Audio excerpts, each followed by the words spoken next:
Alrighty, welcome back to Mecha Mondays. I'm your intrepid narrator, Pilot Fraggeth, and today we're reading some more of Magic Incorporated by Robert Heinlein. Good old Bobby H.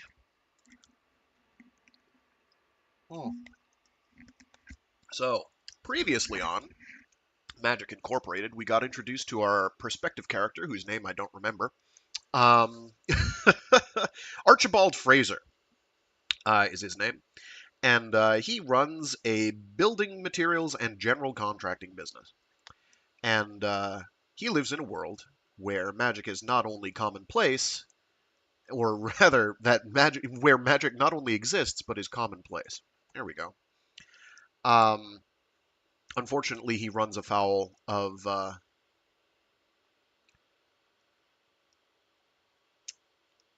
protection racket, which sees his business razed to the ground.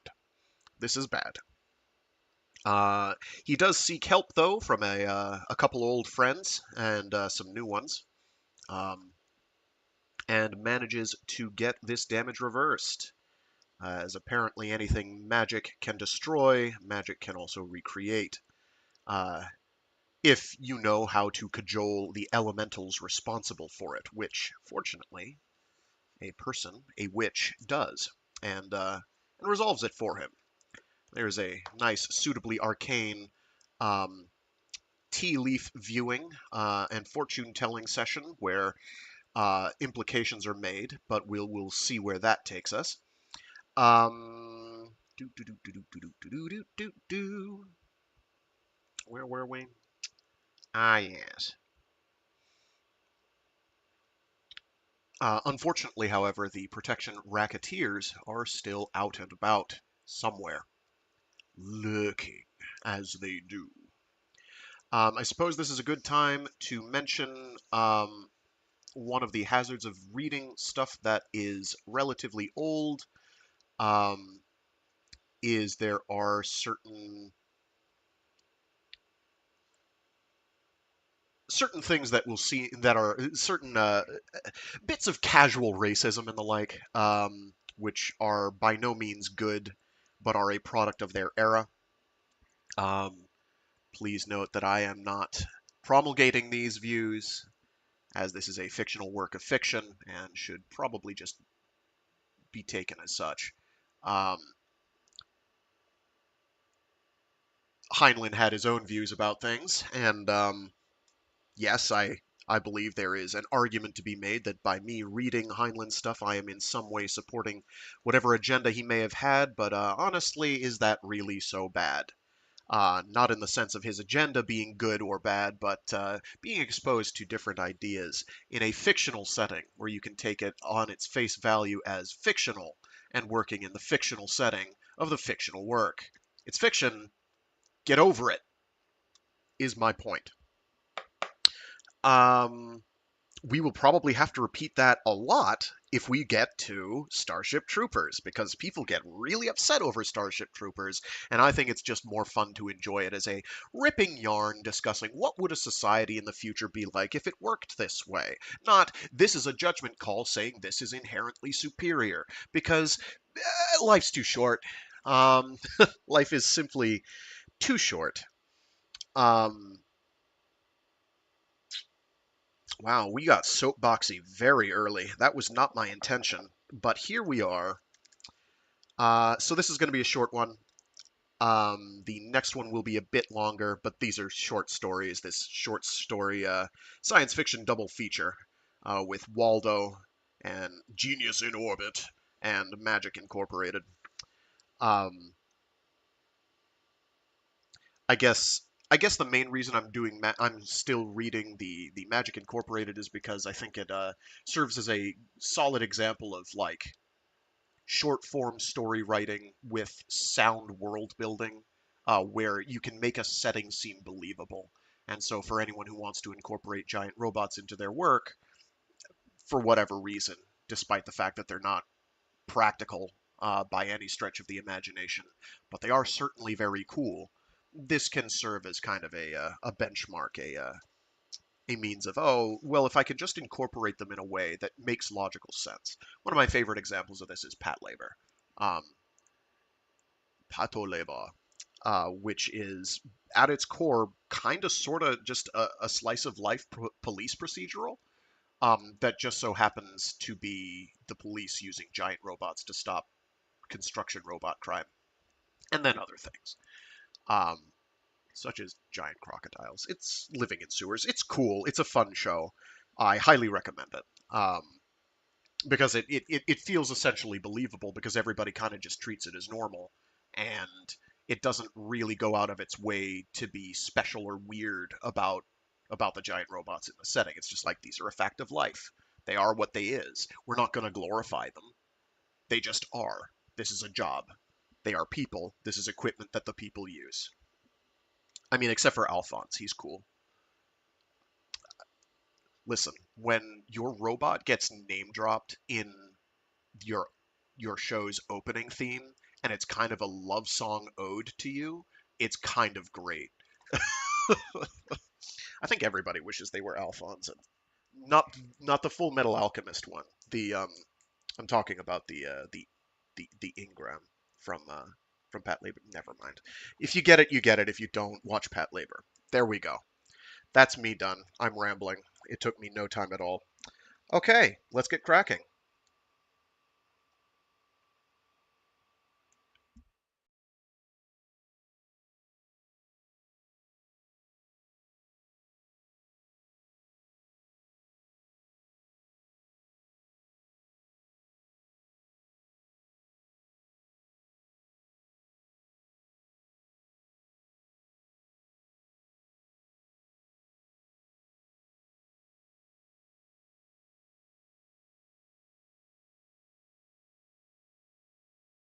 I'm actually going to take the previous paragraph and repeat that from last week so we're all caught up.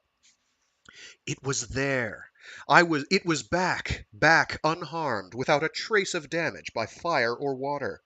I broke away and ran out the main gate to where my business office had faced on the street. It was there, just as it used to be, the show windows shining in the sun, the Rotary Club emblem in one corner, and up on the roof in my big two-way sign, Archibald Fraser, Building Materials and General Contracting. Jedson strolled out presently and touched me on the arm. "What are you bawling about, Archie?" I stared at him. I wasn't aware that I had been.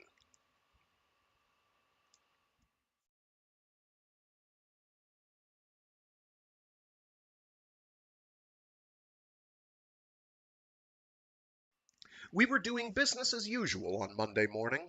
I thought everything was back to normal and that my troubles were over. I was too hasty in my optimism. It was nothing that you could put a finger on. It was nothing you could put your finger on at first. Just the ordinary vicissitudes of business, the little troubles that turn up in any line of work and then slow up production. You expect them and charge off. Oh, sorry. You expect them and charge them off to overhead. No one of them would be worth mentioning alone, except for one thing. They were happening too frequently. You see, in any business run under a consistent management policy, the losses due to unforeseen events should average out in the course of a year to about the same percentage of total cost. You allow for that in your estimates.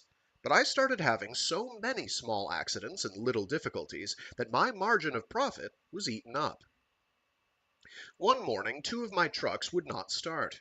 We could not find the trouble. I had to put them in the shop and rent a truck for the day to supplement my one remaining truck.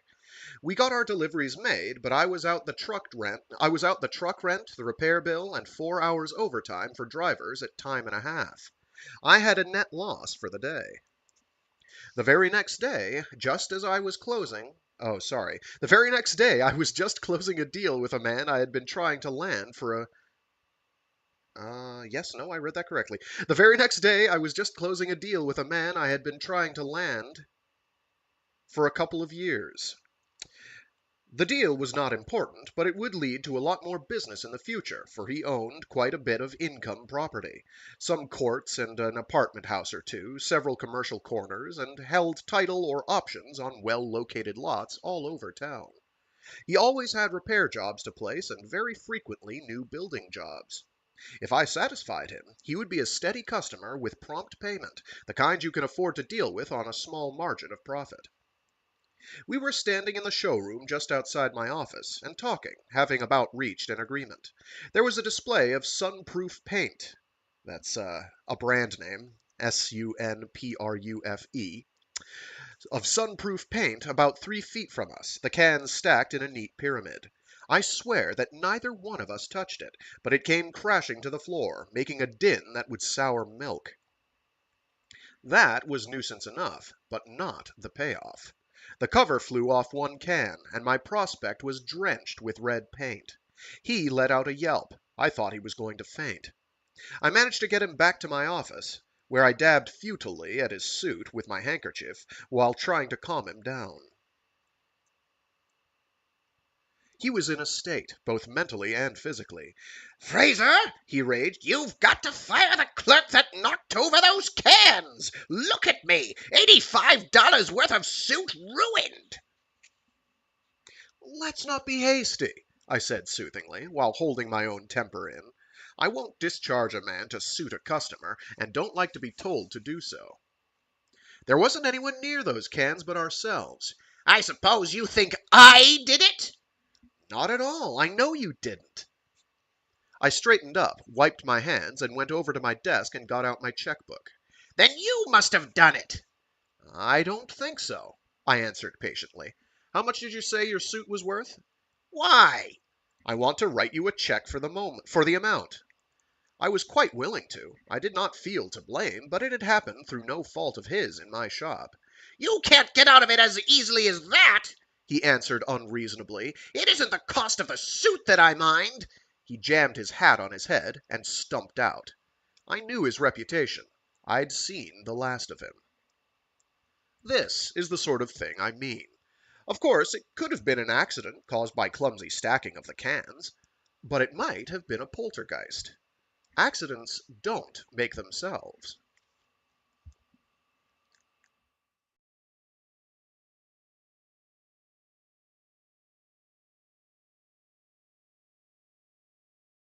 Accidents don't make themselves? I don't know.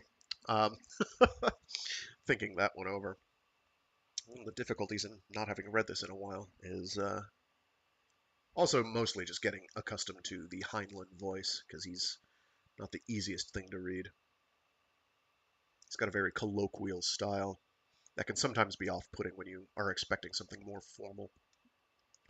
Ditworth came to see me a day or so later about Biddle's phony bill. I had been subjected night and morning to this continuous stream of petty annoyances, and my temper was wearing thin. Just that day a gang of colored bricklayers had quit one of my jobs because some moron had scrawled some chalk marks on some of the bricks. Voodoo marks, they said they were, and would not touch a brick. I was in no mood to be held up by Mr. Ditworth. I guess I was pretty short with him.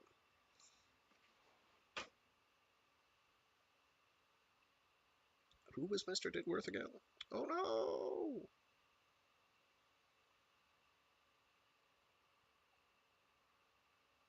Oh, he was a lawyer, wasn't he? Good day to you, Mr. Fraser, he said quite pleasantly. Can you spare me a few minutes?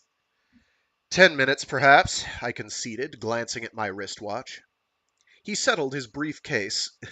Yes, that's two separate words. He settled his briefcase against the legs of his chair and took out some papers.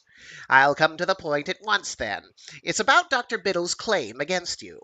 You and I are both fair men. I feel sure that we can come to some equitable agreement. Biddle has no claim against me. He nodded. I know just how you feel. Certainly there is nothing in the written contract obligating you to pay him, but there can be implied contracts just as binding as written contracts. I don't follow you. All my business is done in writing. Certainly, he agreed. That's because you are a businessman. In the professions, the situation... Oh, the profession. Okay, that's why it's capitalized. In the professions, the situation is somewhat different. If you go to a dental surgeon and ask him to pull an aching tooth, and he does, you are obligated to pay his fee, even though a fee has never been mentioned. That's true, I interrupted, but there is no parallel. Biddle didn't pull the tooth. In a way, he did, Ditworth persisted. The claim against you is for the survey, which was a service rendered you before this contract was written. But no mention was made of a service fee.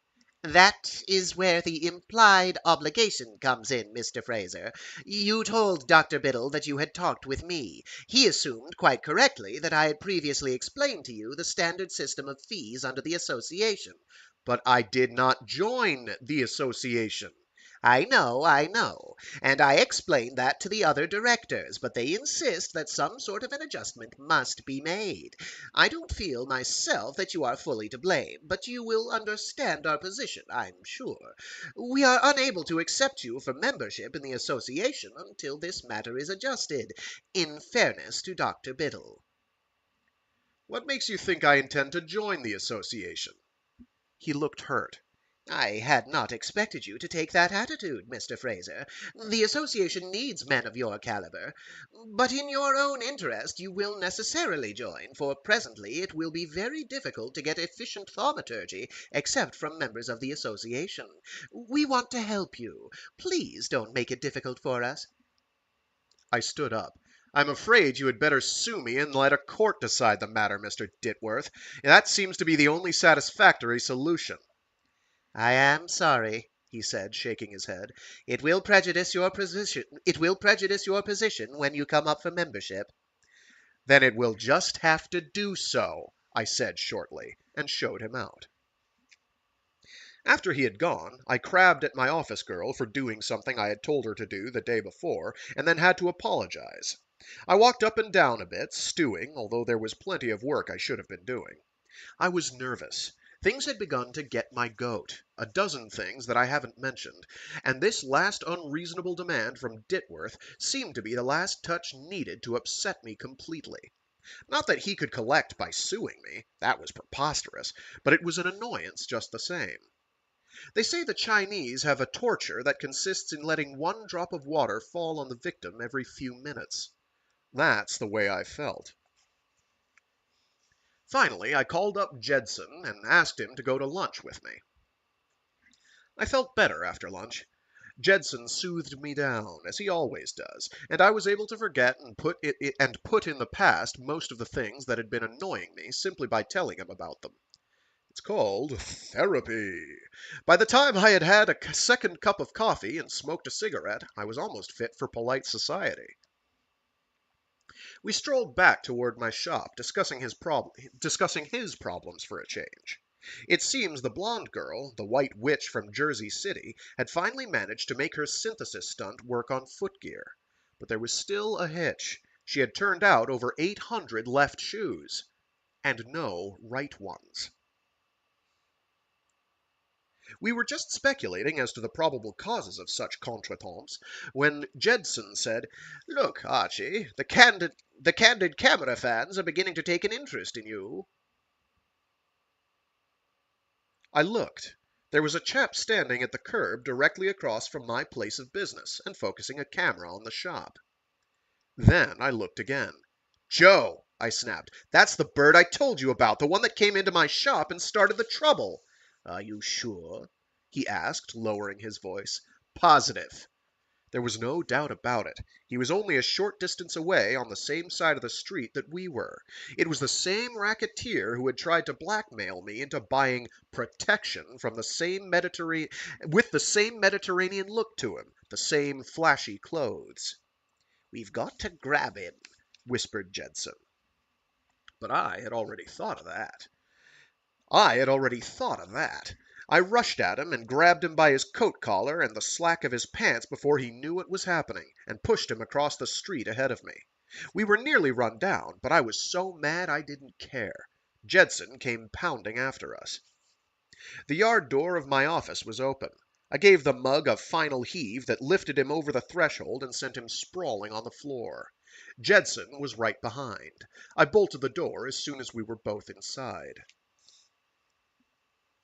Jedson strode over to my desk, snatched open the middle drawer, and rummaged hurriedly through the stuff that accumulates in such places. He found what he wanted, a carpenter's blue pencil, and was back alongside our gangster before he had collected himself sufficiently to scramble to his feet. Jedson drew a circle around him on the floor, almost tripping over his own feet in his haste, and closed the circle with an intricate flourish. Our unwilling guest screeched when he saw what Joe was doing, and tried to throw himself out of the circle before it could be finished. But Jedson was too fast for him. Sorry, but Jedson had been too fast for him.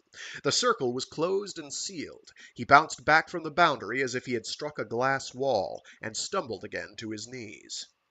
He remained so for the time, and cursed steadily in a language that I judged to be Italian, although I think there were bad words in it from several other languages, certainly some English ones.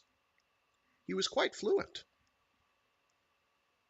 Jedson pulled out a cigarette, lighted it, and handed me one. "Let's sit down, Archie," he said, "and rest ourselves until our boy friend composes himself enough to talk business." I did so, and we smoked for several minutes while the flood of invective continued. Presently Jedson cocked one eyebrow at the chap and said, "Aren't you beginning to repeat yourself?" That checked him. He just sat and glared. "Well," Jedson continued, "haven't you anything to say for yourself?" He growled under his breath and said, "I want to call my lawyer." Jedson looked amused. "You don't understand the situation," he told him. "You're not under arrest, and we don't give a damn about your legal rights. We might just conjure up a hole and drop you in it, then let it relax." The guy paled a little under his swarthy skin. "Oh, yes," Jedson went on, "we are quite capable of doing that. Or worse. You see, we don't like you. Of course," he added meditatively, "we might just turn you over to the police. I get a soft streak now and then." The chap looked sour. "Oh, you don't like that either? Your fingerprints, maybe?" Jedson jumped to his feet, and in two quick strides he was standing over him, just outside the circle. "All right, then," he rapped. "Answer up and make 'em good. Why were you taking photographs?" The chap muttered something, his eyes lowered. Jedson brushed it aside. "Don't give me that stuff! We aren't children! Who told you to do it?" He looked utterly panic-stricken at that, and shut up completely. "Very well," said Jedson, and turned to me. "Have you some wax or modelling clay, or anything of the sort?" "How would putty do?" I suggested. "Just the thing." I slid out to the shed where we stow glazier's supplies, and came back with a 5-pound can. Jedson pried it open and dug out a good big handful, then sat at my desk and worked the linseed oil into it until it was soft and workable. Our prisoner watched him with silent apprehension. "There, that's about right," Jedson announced at length, and slapped the soft lump down on my blotter pad. He commenced to fashion it with his fingers, and it took shape slowly as a little doll about 10 inches high. It did not look like much of anything or anybody. Jedson is no artist, but Jedson kept glancing from the figurine to the man in the circle and back again, like a sculptor making a clay sketch directly from a model. You could see the chap's nervous terror increase by the minute. "Now," said Jedson, looking once more from the putty figure to his model, "it's just as ugly as you are. Why did you take that picture?" He did not answer, but slunk farther back in the circle, his face nastier than ever. "Talk!" snorted Jedson, and twisted a foot of the doll between a thumb and forefinger. The corresponding foot of our prisoner jerked out from under him and twisted violently. He fell heavily to the floor with a yelp of pain. "You were going to cast a spell on this place, weren't you?" He made his first coherent answer. "No, no, mister, not me." "Not you, I see. You were just the errand boy. Who was to do the magic?" "I don't know. Oh, God!" He grabbed at his left calf and nursed it. Jedson had jabbed a pen point into the leg of the doll. "I really don't know. Please, please." "Maybe you don't. Judson grudged. "But at least you know who gives you your orders and who some of the other members of your gang are. Start talking." He rocked back and forth and covered his face with his hands. "I don't dare, mister," he groaned. "Please don't try to make me." Jedson jabbed the doll with the pen again. He jumped and flinched, but this time he bore it silently with a look of gray determination. "Okay," said Jedson, "if you insist." I really should have been doing a John Constantine impression for Jedson the entire time. That would have been better. Because I forgot that he does this. He took another drag from his cigarette and then brought the lighted end slowly toward the face of the doll. The man in the circle tried to shrink away from it, his hands up to protect his face, but his efforts were futile. I could actually see the skin turn red and angry and the blisters blossom under his hide. It made me sick to watch it, and, while I didn't feel any real sympathy for the rat, I turned to Jedson and was about to ask him to stop when he took the cigarette away from the doll's face. "Ready to talk?" he asked. The man nodded feebly, tears pouring down his scorched cheeks. He seemed about to collapse. "Here, don't faint," Jedson added, and slapped the face of the doll with a fingertip. I could hear the smack land, and the chap's head rocked to the blow, but he seemed to take a brace from it. "All right, Archie, you take it down." He turned back. "And you, my friend, talk, and talk lots. Tell us everything you know. And if you find your memory failing you, stop to think how you would like my cigarette poked into Dolly's eyes." "And you, my friend, talk, and talk lots. Tell us everything you know. And if you find your memory failing you, stop to think how you would like my cigarette poked directly into Dolly's eyes." Now we'll keep it up with the old dude voice. It'll be fine. Oh, good, I'm leaking. Leaking water!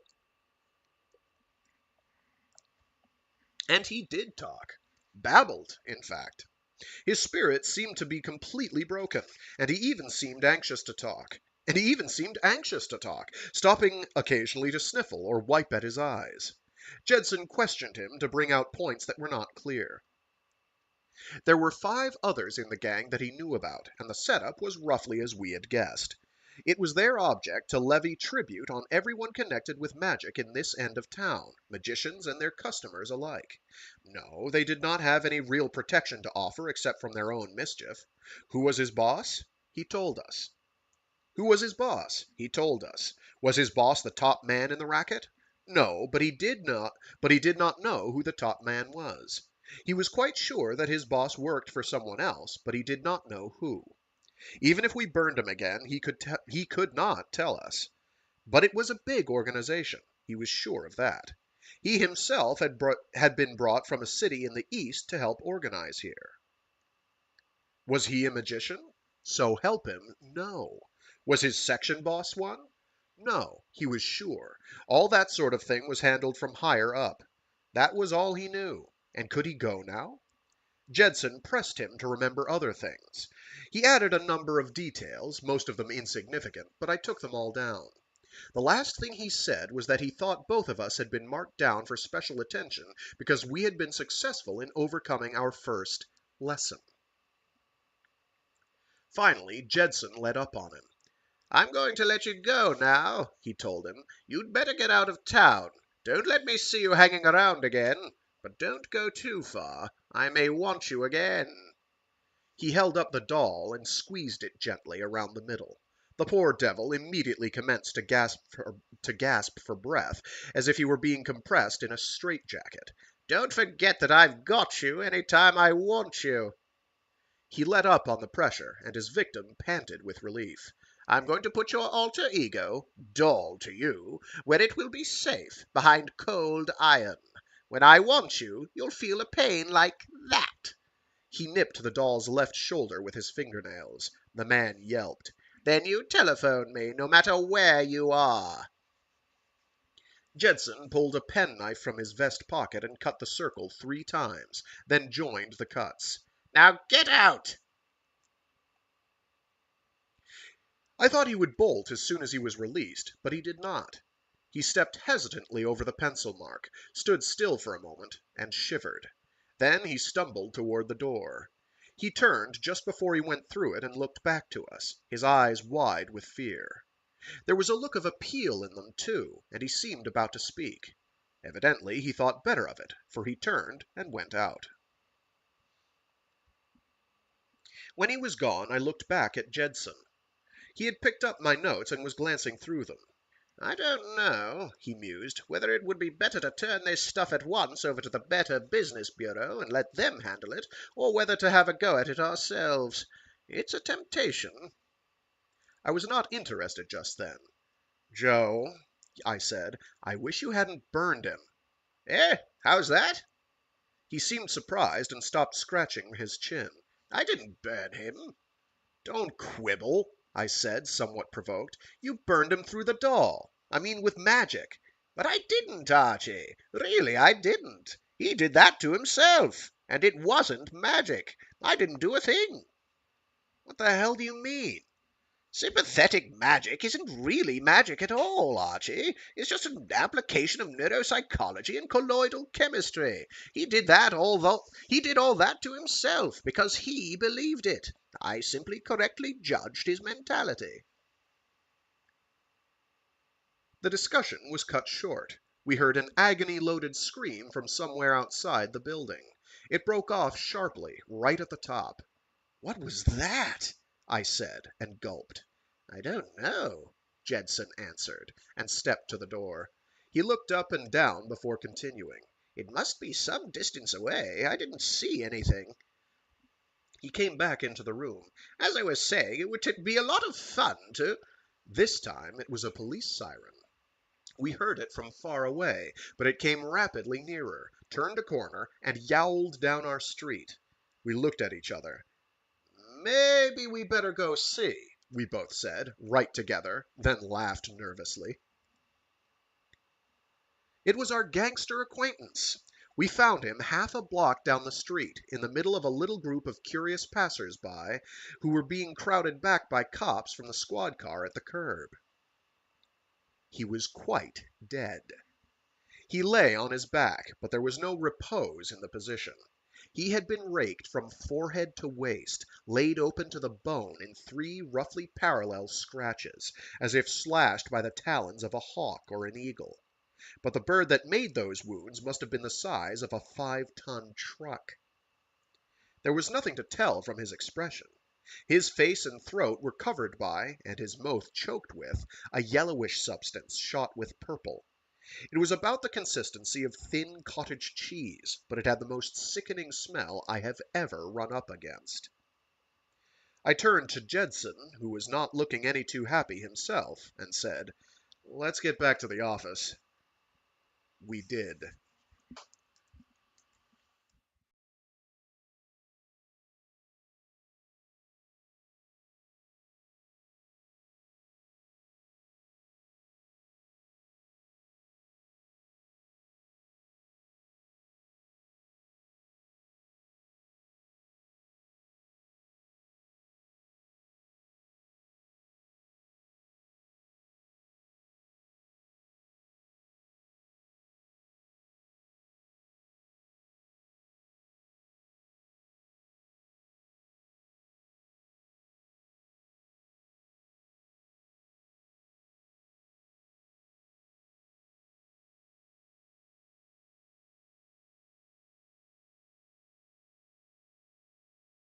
Oh, sorry. It's pronounced John Constantine, not Constantine.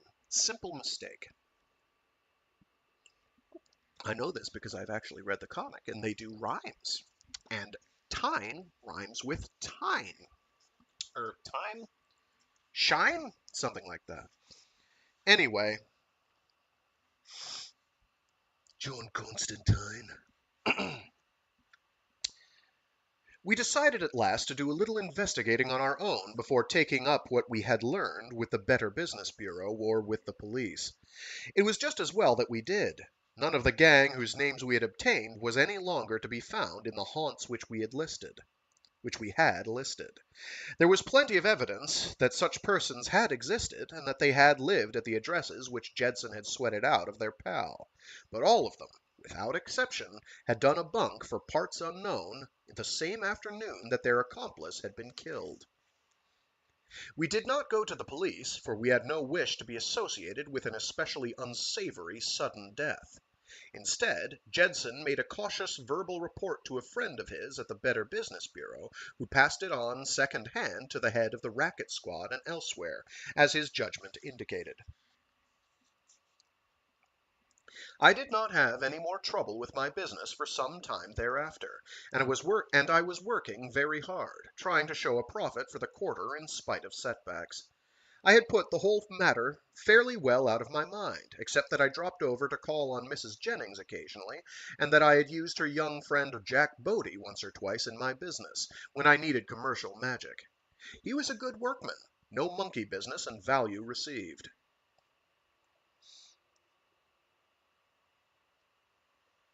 No monkey business, and value received. I was beginning to think I had the world on a leash when I ran into another series of accidents. This time they did not threaten my business. They threatened me. And I'm just as fond of my neck. And I'm just as fond of... And I am just as fond of my neck as the next man. Oi polloi. I don't know why I'm having difficulty. I think it's because of the formatting and there's like line breaks that throw me. I've noticed this happens to me more often on Mondays than other days of the week, so it's probably a Monday thing.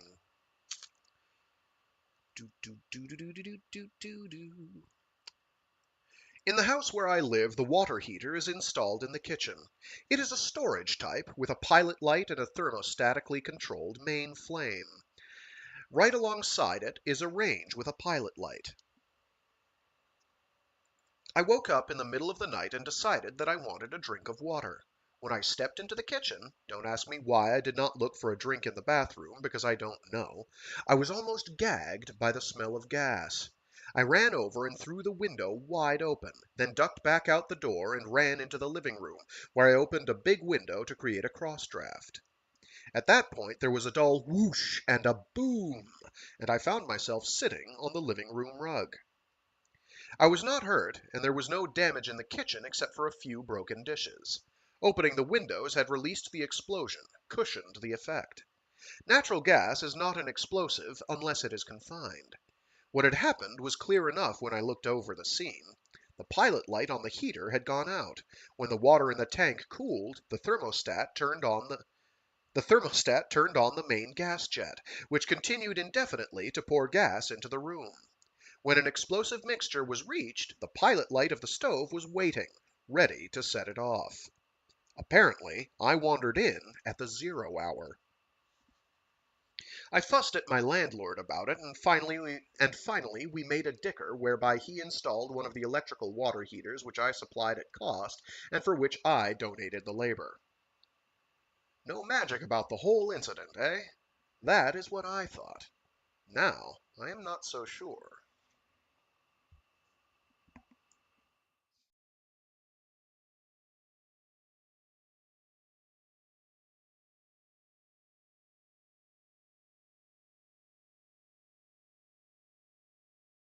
The next thing that threw a scare into me occurred the same week, with no apparent connection. I keep dry mix, sand, rock, gravel, in the usual big bins set up high on concrete stanchions, so that the trucks can drive under the hoppers for loading.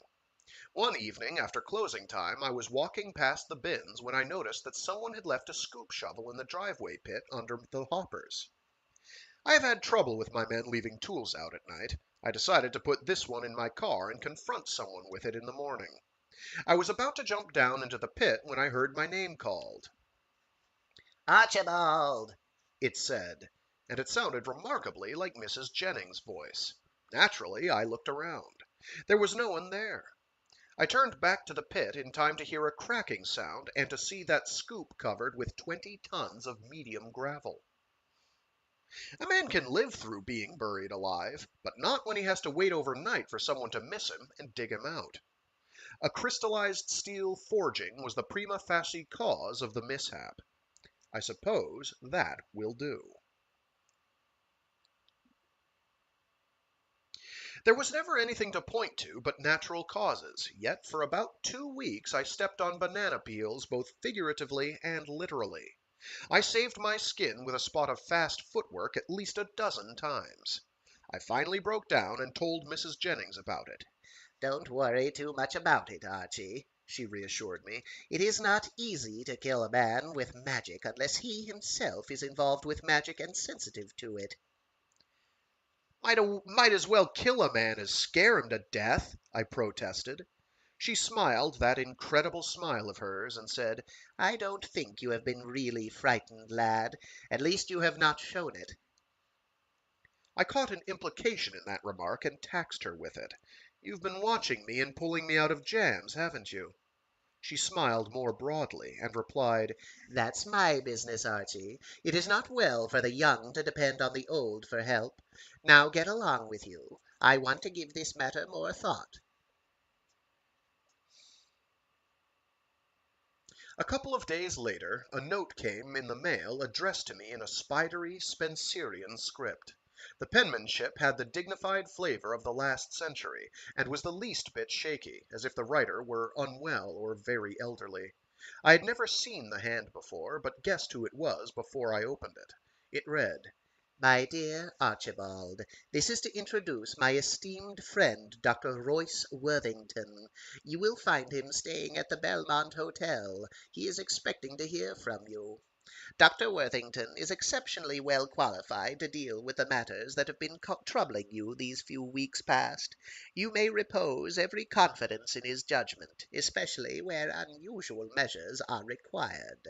Please to include your friend Mr. Jensen in this introduction, if you wish. I am, sir, very sincerely yours, Amanda Todd Jennings. I rang up Joe Jedson and read the letter to him. He said that he would be over at once, and for me to telephone Worthington. Is Dr. Worthington there? I asked as soon as the room clerk had put me through. Speaking, answered a cultured British voice with a hint of Oxford in it. This is Archibald Fraser, Doctor. Mrs. Jennings has written to me, suggesting that I look you up. Oh, yes, he replied, his voice warming considerably. I shall be delighted. When will be a convenient time? If you are free, I could come right over. Let me see. He paused about long enough to consult a watch. I have occasion to go to your side of the city. Might I stop by for your office in 30 minutes, or a little later? That'll be fine, Doctor, if it does not discommode you. Not at all. I will be there. Jedson arrived a little later and asked me at once about Dr. Worthington. I haven't seen him yet, I said, but he sounds like something pretty swank in the way of an English university don. He'll be here shortly. My office girl brought in his card a half-hour later. I got up to greet him and saw a tall, heavy-set man with a face of great dignity and evident intelligence. He was dressed in rather conservative, expensively tailored clothes, and carried gloves, stick, and a large briefcase. But he was black as a draftsman's ink. I tried not to show surprise. I hope I did not, for I have an utter horror of showing that kind of rudeness. There was no reason why the man should not be a Negro. I simply had not been expecting it. Jedson helped me out. I don't believe he would show surprise if a fried egg winked at him. He took over the conversation for the first couple of minutes after I introduced him. We all found chairs, settled down, and spent a few minutes in the polite, meaningless exchanges that people make when they are sizing up strangers. Worthington opened the matter. Mrs. Jennings gave me to believe, he observed, that there was some fashion in which I might possibly be of assistance to one or both of you. I told him that there certainly was, and sketched out the background for him from the time the racketeer contact man first showed up at my shop. He asked a few questions, and Jedson helped me out with some details. I got the impression that Mrs. Jennings had already told him most of it, and that he was simply checking. Very well, he said at last, his voice a deep, mellow rumble that seemed to echo in his big chest before it reached the air. "I am reasonably sure that we will find a way to cope with your problems, but first I must make a few examinations before we can complete the diagnosis." He leaned over and commenced to unstrap his briefcase. Uh, Doctor, I suggested, hadn't we better complete our arrangements before you start to work? Arrangements? He looked momentarily puzzled, then smiled broadly. "Oh, you mean payment. My dear sir, it is a privilege to do a favor for Mrs. Jennings." But, but, see here, Doctor, I'd feel better about it. I assure you I am quite in the habit of paying for magic. He held up a hand. "It is not possible, my young friend, for two reasons. In the first place, I am not licensed to practice in your state. In the second place, I am not a magician." I suppose I looked as inane as I sounded. "Huh? Was that? Oh, excuse me, Doctor. I guess I just naturally assumed that since Mrs. Jennings had sent you, and your title and all—" He continued to smile, but it was a smile of understanding rather than amusement at my discomfiture. "That is not surprising. Even some of your fellow citizens of my blood make that mistake. No, my degree is an honorary doctor of laws of Cambridge University. My proper pursuit is anthropology, which I sometimes teach at the University of South Africa. But anthropology has some odd bypaths. I am here to exercise one of them." "Well, then, may I ask?" "Certainly, sir. My avocation, freely translated from its quite unpronounceable proper name, is witch-smeller." I was still puzzled. "But doesn't that involve magic?" "Yes and no. In Africa, the hierarchy and the categories of these matters are not the same as in this continent. I am not considered a wizard or witch-doctor, but rather an antidote for such." Something had been worrying Judson. Doctor, he inquired, you are not originally from South Africa? Worthington gestured toward his own face. I suppose that Judson read something there that was beyond my knowledge. "As you have discerned. No, I was born in a bush tribe somewhere south of the lower Congo." From there, eh? That's interesting. By any chance, are you Nganga? "Of the Ndembo, but not by chance." He turned to me and explained courteously. "Your friend asked me if I was a member of an occult fraternity which extends throughout Africa, but which has the bulk of its members in my native territory. Initiates are called Nganga." Judson persisted in his interest. It seems likely to me, Doctor, that Worthington is a name of convenience, that you have another name. "You are again right, naturally. My tribal name, do you wish to know it?" If you will. "It is—" I cannot reproduce the odd clicking, lip-smacking noise he uttered. "Or it is just as proper to state it in English, as the meaning is what counts. Man who asks inconvenient questions. Prosecuting attorney is another reasonably idiomatic, though not quite literal, translation, because of the tribal function implied. But it seems to me," he went on, with a smile of unmalicious humor, "that the name fits you even better than it does me. May I give it to you?" Here occurred something that I did not understand, except that it must have its basis in some African custom completely foreign to our habits of thought. I was prepared to laugh at the doctor's witticism, and I am sure he meant it to be funny, but Judson answered him quite seriously. I am deeply honored to accept. "It is you who honor me, brother." From then on, throughout our association with him, Dr. Worthington invariably addressed Judson by the African name he had formerly claimed as his own, and Judson called him brother or Royce. Their whole attitude toward each other underwent a change, as if the offer and acceptance of a name had in fact made them brothers, with all of the privileges and obligations of the relationship. I have not left you without a name, Judson added. You had a third name, your real name? "Yes, of course," Worthington acknowledged, "a name which we need not mention." Naturally, Judson agreed. A name which must not be mentioned. Shall we get to work, then? "Yes, let us do so." He turned to me. "Have you some place here where I may make my preparations? It need not be large." Will this do? I offered, getting up and opening the door of a cloak and washroom which adjoins my office. Nicely, thank you, He said, and took himself and his briefcase inside, closing the door after him. He was gone 10 minutes at least. Jedson did not seem disposed to talk, except to suggest that I caution my girl not to disturb us or let anyone enter from the outer office. We sat and waited. Then he came out of the cloakroom, and I got my second big surprise of the day. The urbane Dr. Worthington was gone. In his place was an African personage who stood over 6 feet tall in his bare black feet, and whose enormous arched chest was overlaid with thick, sleek muscles of polished obsidian. He was dressed in a loinskin of leopard, and carried certain accoutrements, notably a pouch, which hung at his waist. But it was not his equipment that held me, nor yet the John Henry-like proportions of that warrior frame, but the face. The eyebrows were painted white, and the hairline had been outlined in the same color, but I hardly noticed these things. It was the expression, humorless, implacable, filled with a dignity and strength which must be felt to be appreciated.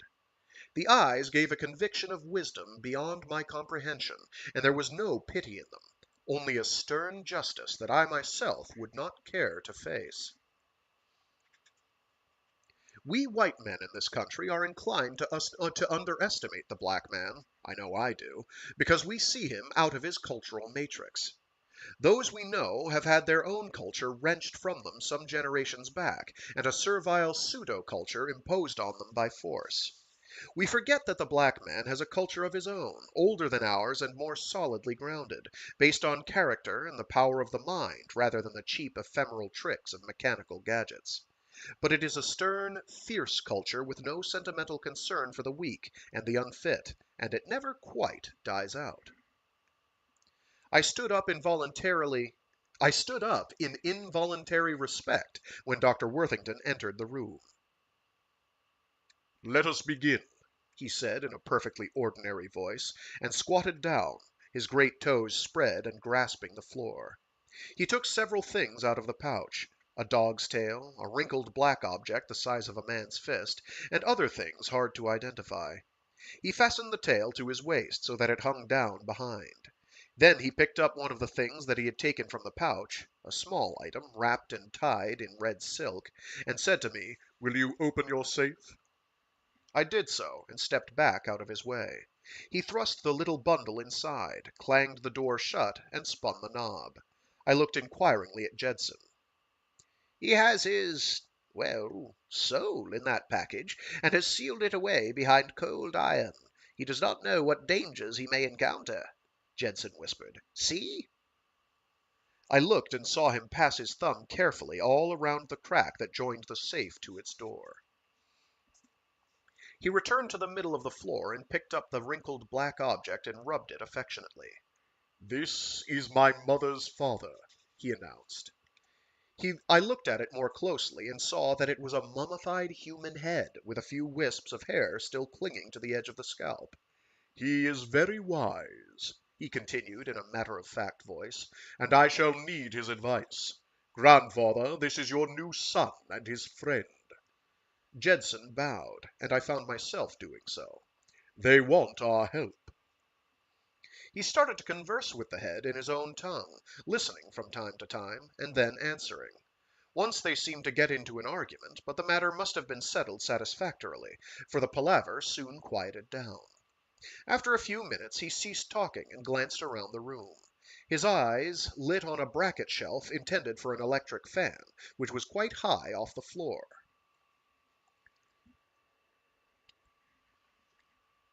"There," he said, "that will do nicely. Grandfather needs a high place from which to watch." He went over and placed the little head on the bracket so that it faced out into the room. When he returned to his place in the middle of the room, he dropped to all fours and commenced to cast around with his nose, like a hunting dog trying to pick up a scent. He ran back and forth, snuffling and whining, exactly like a pack leader worried by mixed trails. The tail, fastened to his waist, stood up tensely and quivered, as if still part of a live animal. His gait and his mannerisms mimicked those of a hound so convincingly that I blinked my eyes when he sat down suddenly and announced, "I've never seen a place more loaded with traces of magic. I can pick out Mrs. Jennings very strongly, and your own business magic, but after I eliminate them the air is still crowded. You must have had everything but a rain dance and a Sabbath going on around you." He dropped back into his character of a dog without giving us a chance to reply, and started making his casts a little wider. Presently he appeared to come to some sort of an impasse, for he settled back, looked at the head, and whined vigorously. Then he waited. The reply must have satisfied him. He gave a sharp bark and dragged open the bottom drawer of a file cabinet, working clumsily, as if with paws instead of hands. He dug into the back of the drawer eagerly, and hauled out something which he popped into his pouch. After that he trotted very cheerfully around the place for a short time, until he had poked his nose into every odd corner. When he had finished, he returned to the middle of the floor, squatted down again, and said, "That takes care of everything here for the present. The place is the center of their attack. This place is the center of their attack. So grandfather has agreed to stay and watch here until I can bind a cord around your place to keep witches out." I was a little perturbed at that. I was sure the head would scare my office girl half out of her wits if she saw it. I said so as diplomatically as possible. "How about that?" he asked the head, then turned back to me after a moment of listening. "Grandfather says it's all right. He won't let anyone see him he has not been introduced to." It turned out that he was perfectly correct. Nobody noticed it, not even the scrub woman. "Now then," he went on, "I want to check over my brother's place of business at the earliest opportunity, and I want to smell out both of your homes and insulate them against mischief. In the meantime, here is some advice for each of you to follow carefully. Don't let anything of yourself fall into the hands of strangers.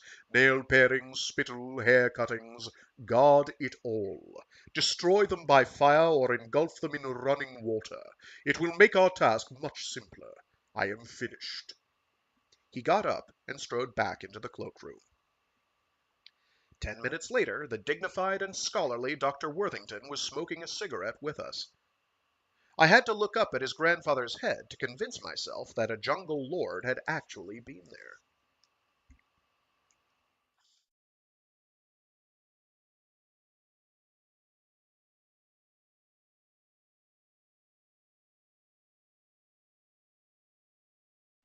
Business was picking up at the time, and I had no more screwy accidents after Dr. Worthington cleaned out the place. I could see a net profit for the quarter and was beginning to feel cheerful again. I received a letter from Ditworth, dunning me about Biddle's phony claim, but I filed it in the wastebasket without giving it a thought. One day, shortly before noon, Feldstein, the magician's agent, dropped into my place. "Hi, Zach," I said cheerfully when he walked in. "How's business? Mr. Fraser, of all questions that you should ask me that one," he said, shaking his head mournfully from side to side. "Business, it is terrible." "Why do you say that?" I asked. "I see lots of signs of activity around." "Appearances are deceiving," he insisted, "especially in my business. Tell me, have you heard of a concern calling themselves Magic Incorporated?" "That's funny," I told him. "I just did, for the first time. This just came in the mail," and I held up an unopened letter. It had a return address on it of Magic Incorporated, Suite 700, Commonwealth Building. Feldstein took it gingerly, as if he thought it might poison him, and inspected it. "That's the parties I mean," he confirmed. "The Gunoffs." "Why, what's the trouble, Zach?"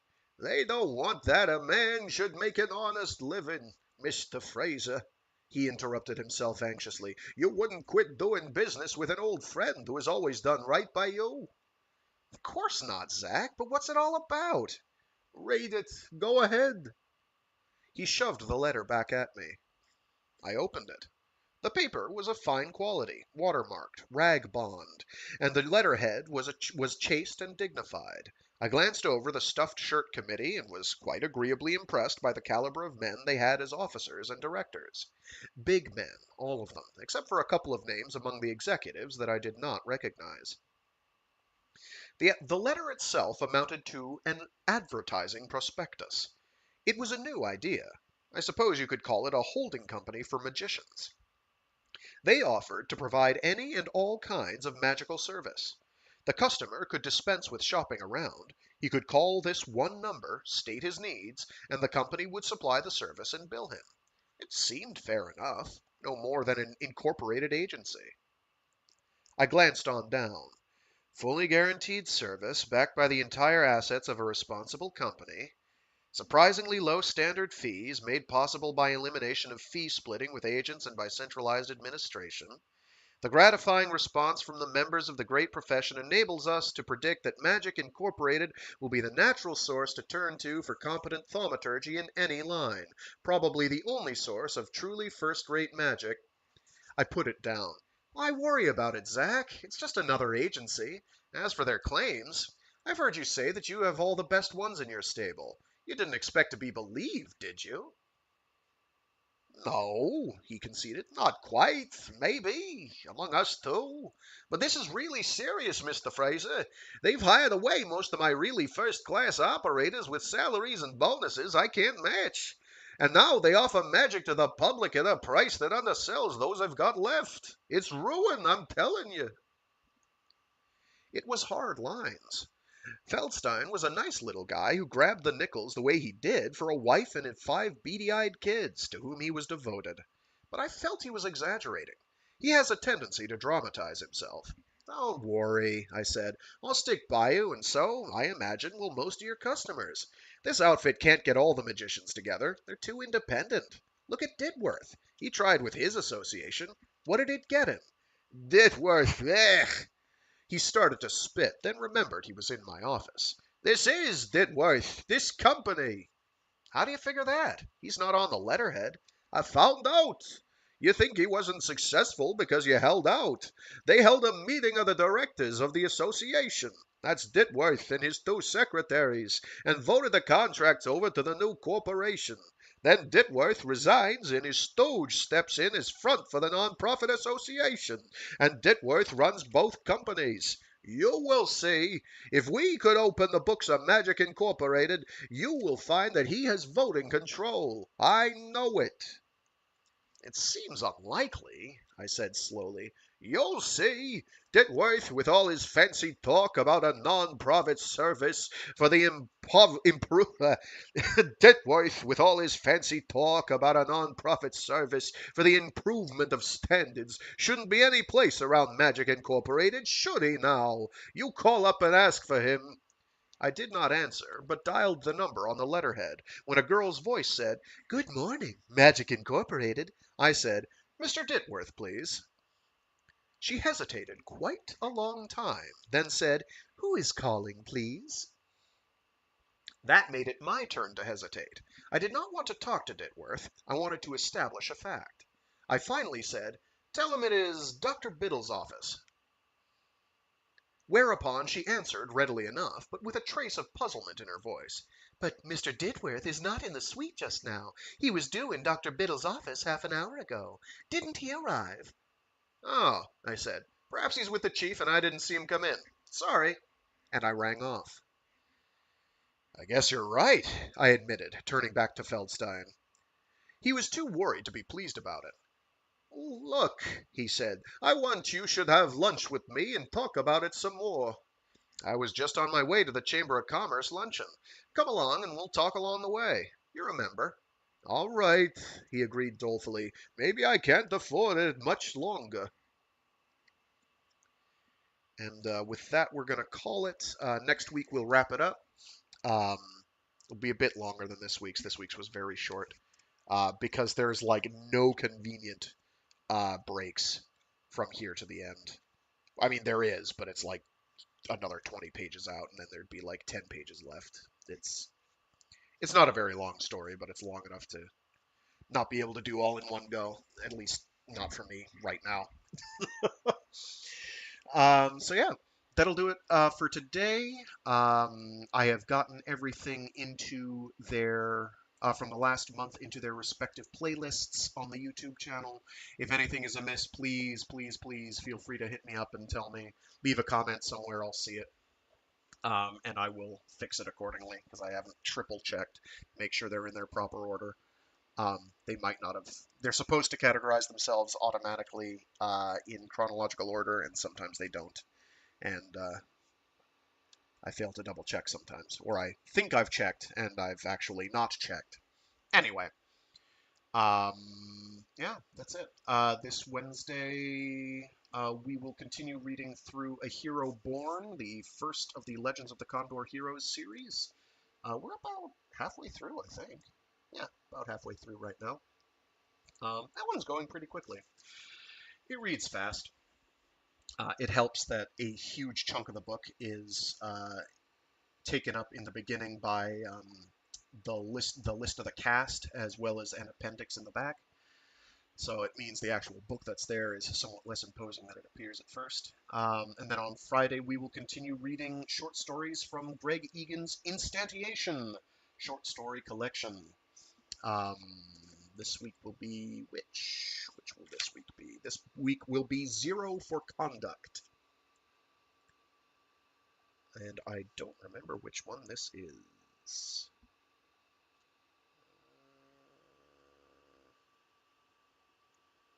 Something, something, something, Crucible, something, something, something, Mollified, something, something, Mashad. Um, oh, is this the... Oh! If this... No, maybe not. No, this is the one. This one is a... I like this one. This one's uplifting. I'm pretty sure this is the one. Yeah.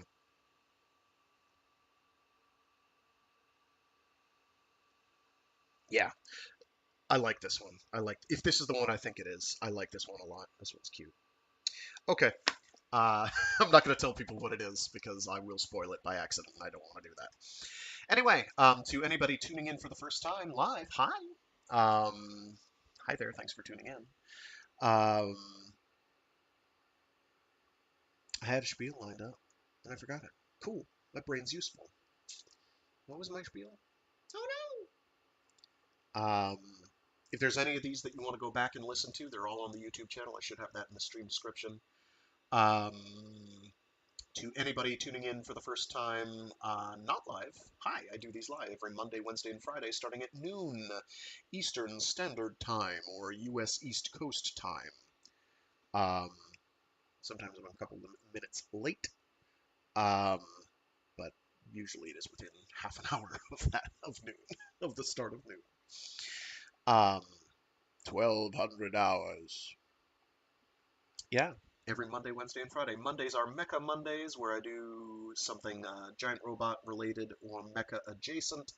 Wednesdays, right now, are Wuxia Wednesdays, where I have to come up with a pithy, simple, alliterative description of that. But I'm doing right now. I'm doing some martial fantasy stuff like Legends of the Condor Heroes, and something after that, which ought to be pretty fun.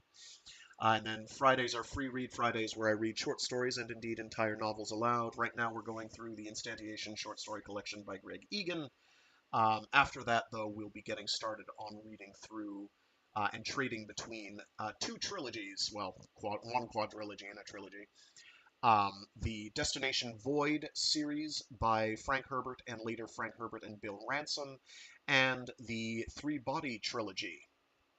The Three Body Problem trilogy by Xixin Liu.